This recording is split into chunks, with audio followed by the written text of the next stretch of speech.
season has changed, and this time we are capturing the Aussie autumn with our Scrapbooking the Season series.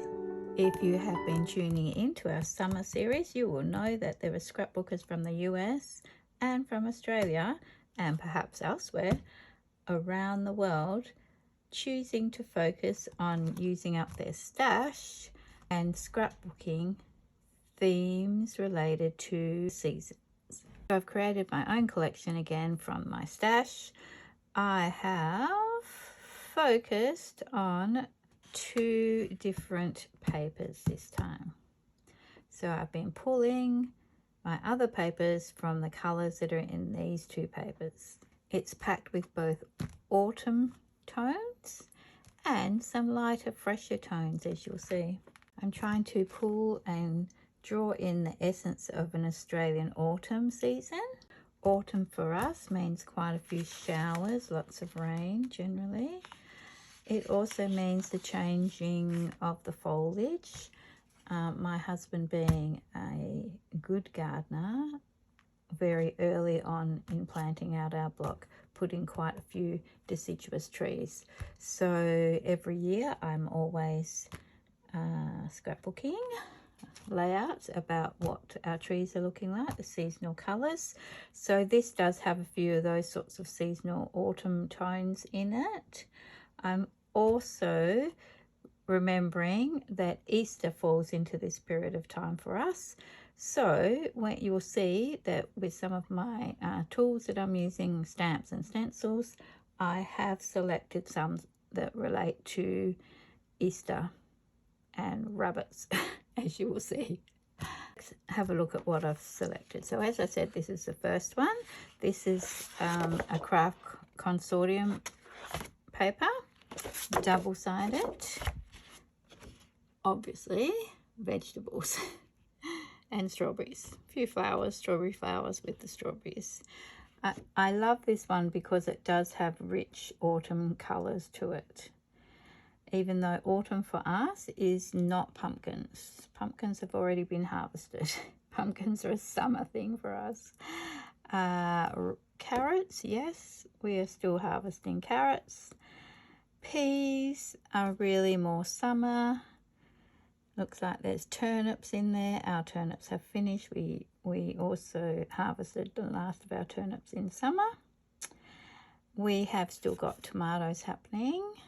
So perhaps I will be able to do a layout that is related to the veggie garden or to preserving and cooking our produce.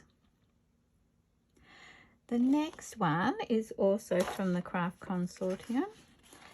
It is a little rainbow paper here. Oops.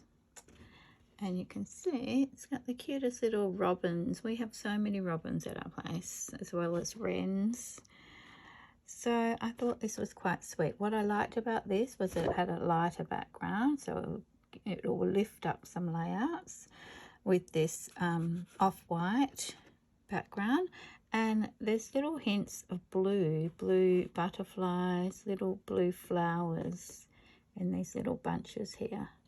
And I want to draw some blue in to lighten up from the very dense, heavy autumn tones that we have in this one. I have been pulling quite a lot of old stash. So this came from a paper pad. I cannot remember what it was called. It has got that off-white as well, background to it, and creams in there, and obviously some autumn tones with these reds and mulberries and pinks. Then to break up that, I selected this, a very cheap thin paper from a paper pad. You can see circle design. It does have a bit of distressing through here around the edges, but it's a lovely solid stable sort of forest green that we can use to map photos and just break up all the pattern that we're going to be using. Then brought in a minty lighter green. Once again, we've got a circular design. Not intentional that. It's just happened to be 2 circles. In fact, I think I've got more actually. Oh, I have polka dots and circles. Anyway, I like this because once again it's lighter, it's going to freshen up.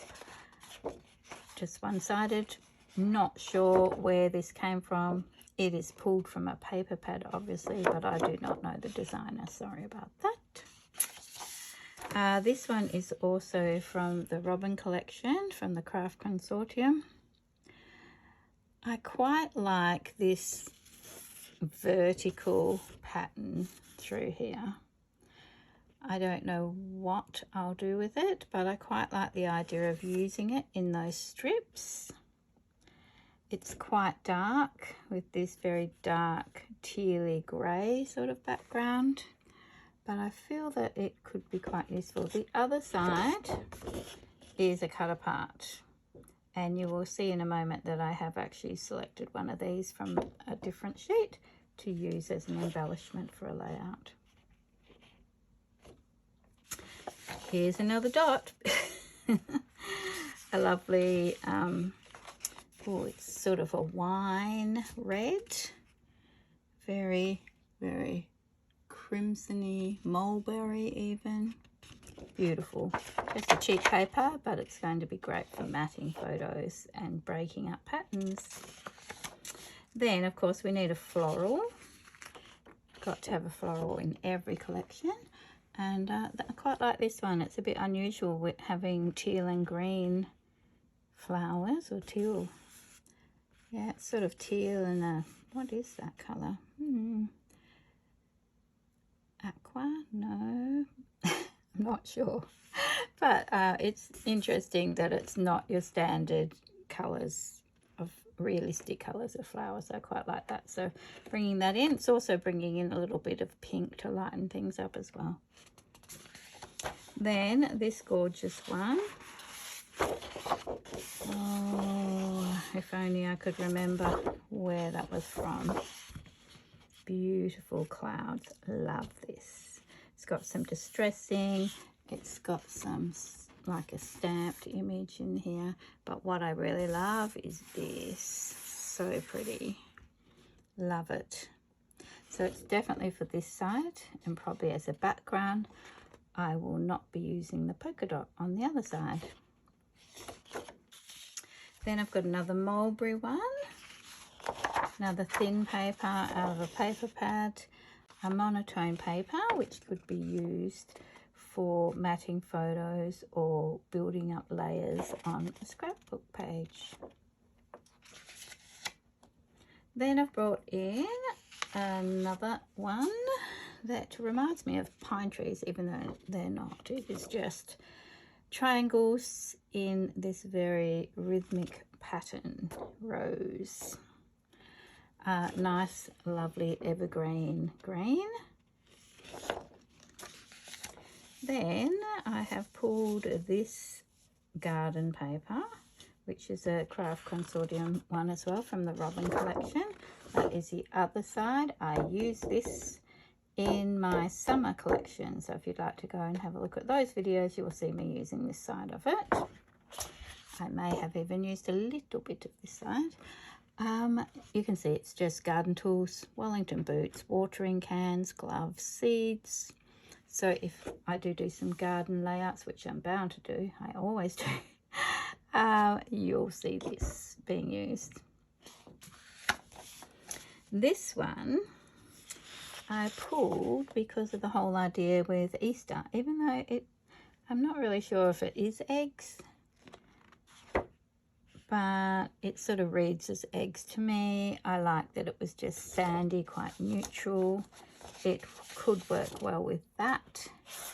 And if you went that way, you might just think it was rocks or something else rather than eggs. So we'll see what happens. It also works well with this floral, and this would work nicely with it also.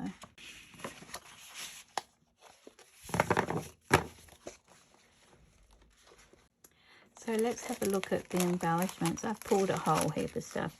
A lot of these are from the Craft Consortium collections. So So we've got birds, we've got vegetables, there's a wheelbarrow with autumn leaves, there's some packets of seeds. I've got so many robins here, a carrot, because what rabbit doesn't like a carrot, more birds, pots for the garden. There's a wee little, look at this, it's quite cute, a wee little mouse, and what looks really like a hare rather than a rabbit, but I might be able to disguise him somehow. Here is the cut apart that I was going to use.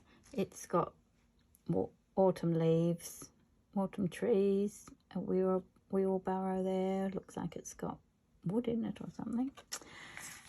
So yes, a whole heap of things like this. Some tools, garden tools, shovel, more robins, rubber boots, some fruit and some flowers, and a couple more of these calendars, which I don't think I used. Oh yes, I did. I used some in the summer layouts as well.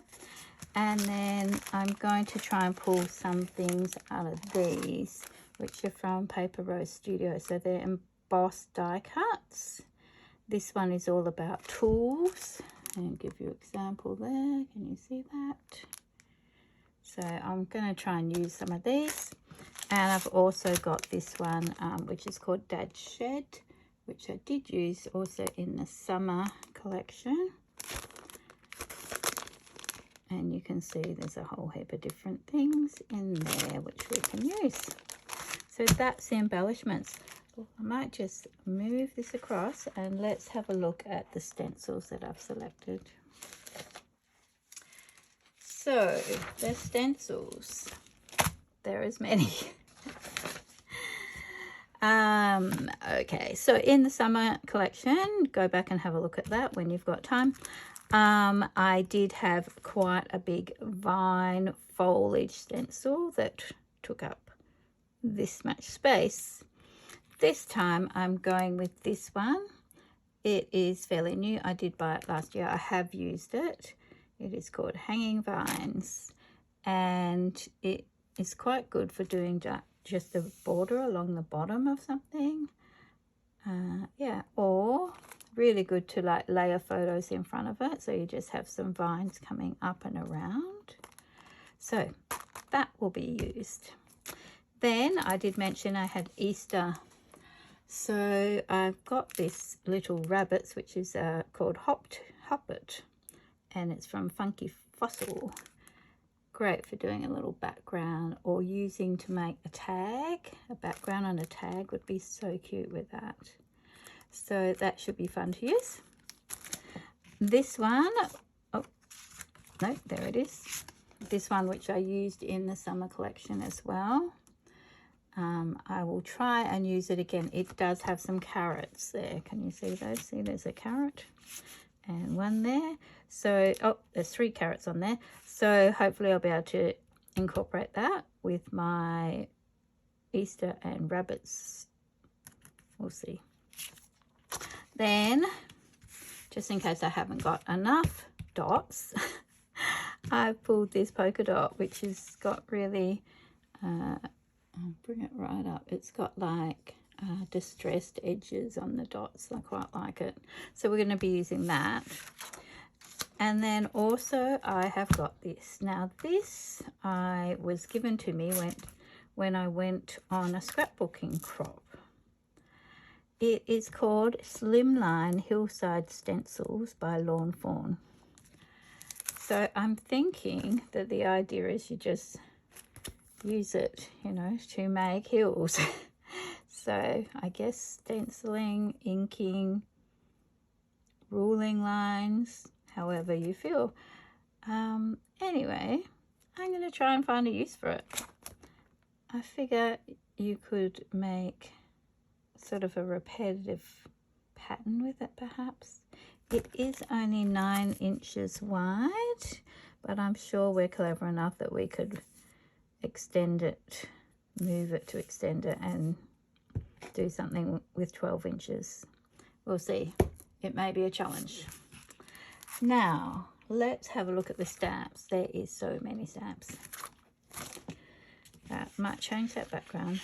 Let's have brown. Alright, here's the stamps. Oh goodness, things are starting to fall. I've got too much stuff. Right, so stay there. No, stay. Okay, I think we're good. Don't move. Problem is I've got stuff everywhere. That's better. Okay, so here's the stamp sets that I've chosen to use. This one, I have been dying to use this. Look at this bunny's face. He is angry. This bunny has attitude. I don't know if it's angry, but it's attitude. I really love it. I just thought this was gorgeous. Now, I do not normally buy little cutesy things with rabbits, but this rabbit with attitude really called to me. So I just had to have it. So it is from visibleimage.com and it's called Happy Bunny. I'm thinking that's a joke because he does not look happy. And these ones are cute. Look, because their eyes are white. See the white eyes? Very cute. That'll be so cute if it actually does stamp with a white eye. I'll be impressed. Anyway, that's going to be fun. Then this is from the Craft Consortium, from the little Robin Redbreast, and obviously that's why I'm using it. It has the carrots that are in the paper, it has the redbreasts that are in the paper, it has that hair, there's some little bluebird and that cute little mouse. So somewhere along the line we'll be using that. I've also pulled this one again, which I did use in the summer collection, the summer series, because it's also very useful for the garden. We've got those rubber boots and the chicken and the gloves and a watering can. Different to that one, thank goodness. Then I wanted some flowers, so I decided to go with this because I haven't used it for a long time. It's a uniquely creative stamp and it's quite nice little bunch there, nice little cluster already put together for you, so I'm going to use that. I've also pulled some paper roses, clear florals there and leaves.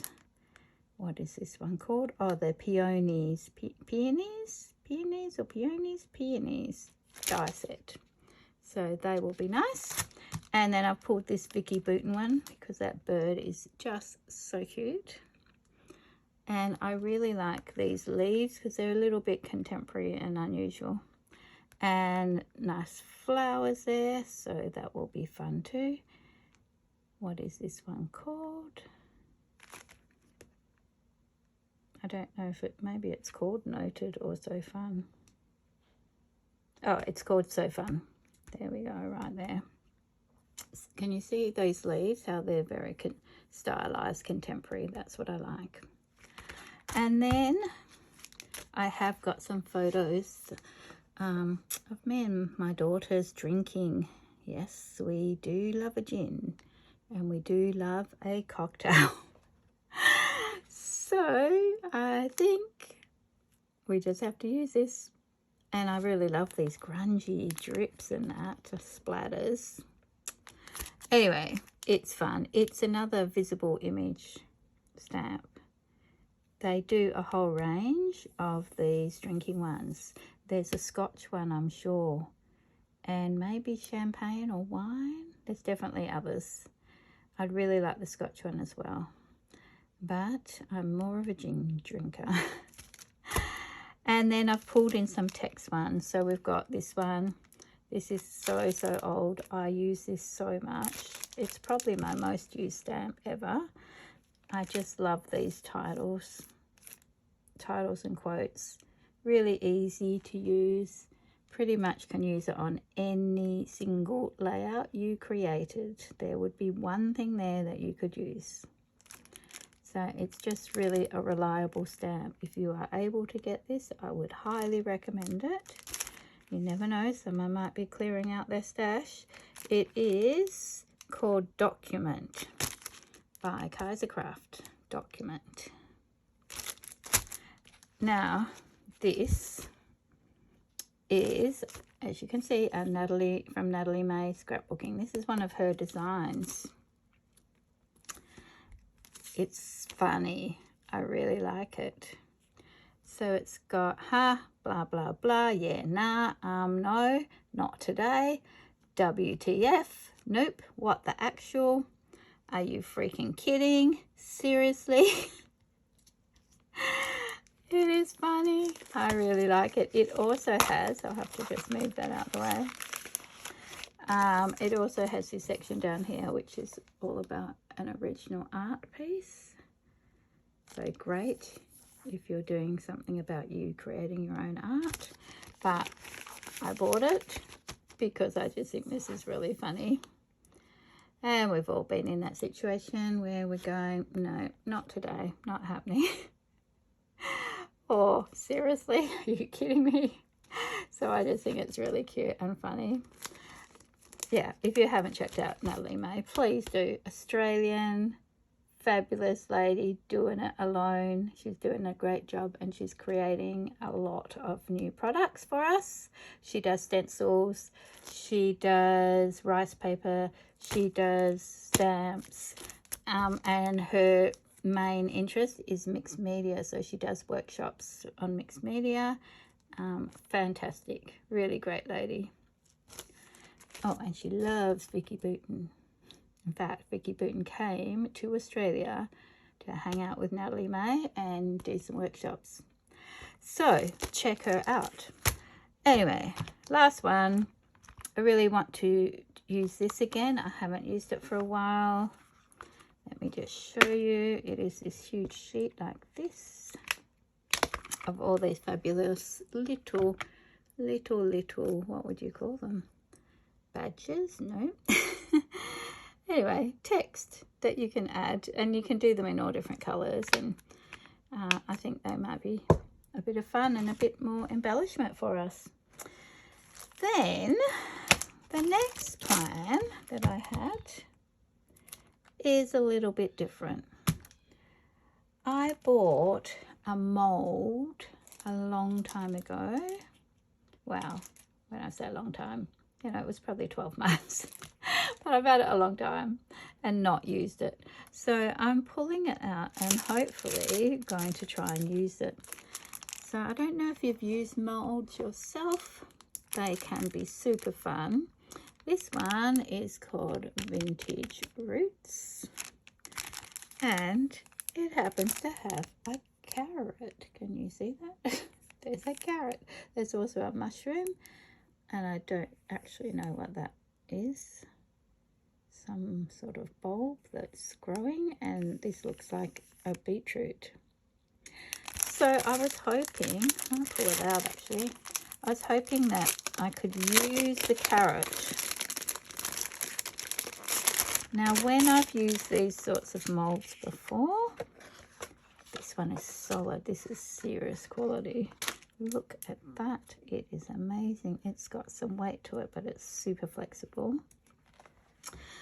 When I've used these molds before, they have been really fun to use and really successful. So what I'm hoping is that I can use the carrot here, make 1 or 2 carrots to use on the layouts, maybe even make one of these beetroots to use on a layout. The key to doing it is keeping it really nice and thin. So I'm looking at this carrot. It is probably 5 millimeters deep, which is probably deeper than what I would like it to be if we're putting it on a layout. So I might just not go to the full depth of that and keep it at about 3 millimeters deep when I put the modeling paste in there. So we'll see, we'll give it a go. And then the other thing I wanted to show you is these. So, you know, we're trying to use up our stash, and I just thought I've got so many odd sod bits and pieces of stickers and what are they called? Sorry, thickers, not thickets. Thickers to use up, and I thought I'm just going to pull some of these really old ones and see if I can use them up. So, I've got this left. Of course, there's no E's. That's always the problem, isn't it? Always that is the problem. The other problem that we always have is we run out of twos, especially at the moment. We need a lot of twos. So anyway, I've got all these left over, so I'm going to try and use these up. What is this from? This is Craft Kit Stickers by Jody Sanford from 2009. Yep, definitely need to use them because I'm pretty sure that makes them, what does that make them? 15 years old. Time for them to be used. Then there is this sheet, which must have been a 12 by 12, and I've cut it in half at some point. There is still some E's here, only 2, but at least we've got some E's. There's a heap of A's, so hopefully I can use this. Oh, there's 2 twos, so I could get a date in there. I could get to 2024. Yes, can do. So anyway, nice chocolatey brown. These ones have got a bit of a sheen, which I'm not always keen on, but should be all right. This looks like an old piece of basic grey sticker sheet. And there's some E's left. Look at that. There's 2. Is there any? No. Oh, and there's one here. All right. And there's an A. There's some I's. We could be good. Anyway, it's got slight spot to it also. We seem to be having a lot of polka dots and spots happening in my collection. So it should work. These, I really like these. Anyone remember these? These were from Creative Imaginations. They are clear stickers. And this is what I've got left. Not a lot to work with. So clearly we'll be using some of those and mixing it up with those. Maybe we could use it with that as well. We'll just see what we have to do, but I want to try and use them up. They're very grungy and masculine looking. I like them. And then I've got these jelly bean soup ones. I've got quite a few sets of these. I picked them up somewhere cheap. So we have got lots of E's. Yeah, I just like this vibrant sort of grass green. It's a bit like Tim Holtz's Distressed Mode Lawn Green, so I quite like that. And then the other thing I thought might go nicely is some cork. I have got a few more sets of these as well. So we've got, you know, this one I don't think has even been opened. Oh yes, it has, for a full stop perhaps. Anyway, some cork. We'll give it a go. Try some of those as well. So there we go. Won't it be great if I can get rid of some of these things? Does this have a date on it? Is there a date there? Yeah, 2004, 20 years old, people. It's time for it to go. 20 years old. Oh my gosh, I've been doing this for way too long. All right, so I'll see you in the next video where I'll share my kits I'll make, what my plans are, my photos, and if you're lucky, I might have even made a layout. Please do subscribe so you can see what I do with all this stuff. How much can we use? I can't wait to see what we're going to create. I'll come back and see what fun we have. There'll be mixed media, of course. I will be using my favorite inks. I will be getting busy with layering up stencils. I might do some painting. I haven't painted for a while on a layout. And of course we'll be using the molds. The other thing I'll be doing is I will be using some of Alison Davis's and Debbie Sanders as well, free sketches from Scrapbook Generation. So I use these in the summer series that I did, I feel that I'm just so much quicker and so much more organized, get stuff done when I use sketches. So I highly recommend that you do the same. There's several sketches here that I will be using. You'll see them when I make up my kits and when I work through the different layouts. I always post what sketch I'm using in my videos, and I put a link down the bottom as well so you can find it yourself if you want to have a go using it. Come back and check out what we do.